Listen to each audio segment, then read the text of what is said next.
They say nothing in life is certain except death and taxes. But taxes are a bit of a grey area, aren't they? Especially in crypto. So this brings us back to India. India's crypto. That's right, we've been taking a closer look at what's going on here lately. Why? Well, because what's happening in India could be vital for crypto everywhere. India today has around 25 million unique crypto investors, which is an astounding number in itself. And some of them are doing 3,000-4,000 transactions in a year. That was Indy Sarkar, who's the co-founder of an Indian startup called TaxCrypt, and we'll hear again from him in just a moment. First though, let's just recap what's going on. Because in India, the sector has had a tough time. New taxes have smothered crypto there this year. A 30% flat levy was introduced on April the 1st that covered all crypto income. Then in July came a separate transaction tax. The government started charging investors 1% tax deducted at source, or TDS, on anything worth more than about $120.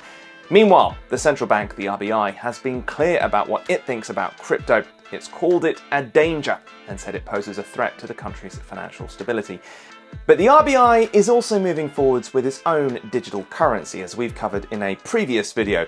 Make sure you go and check that out on our YouTube page. Forkast Pradipta Mukherjee has been covering all of this and says there's good reason the government hasn't yet banned crypto. Nirmala Sitharaman, who is the finance minister of India, she said that while RBI still wants a complete ban on cryptocurrencies, anything to that extent would require a global collaboration before such a stance can be put into effect. So that's what she said. However, she also said earlier this year that if Indians have found business opportunity, profitability in cryptocurrencies, then government sees revenue in it. Now, proponents of the government's taxes have said they essentially show that it's condoning crypto trading. That means not only could they generate revenue, but also implement rigorous oversight and therefore limit the sort of risks that the RBI has mentioned. Critics, however, have suggested the moves are regressive and will stifle the burgeoning industry there. 30% tax is very high with no opportunity to offset your losses. That's also very distressing for traders in India. And after the 1% TDS was introduced in July, trading volumes saw a major drop across all platforms, across all exchanges. Immediately it dropped by about 70%, and till date it has dropped by about 90%. There are, though, according to some, big opportunities from all of this. So let's return to Indy Sarkar from TaxCrypt. They are now working to help investors with these taxes, which Sarkar says have spread confusion and uncertainty.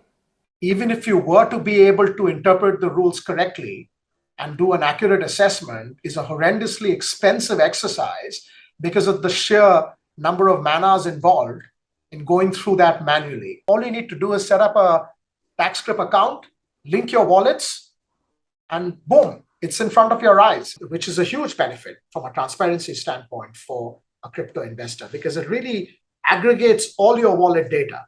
For the crypto sector, India remains full of potential, even if it's enigmatic. Sarkar reckons almost 99% of investors there are still retail.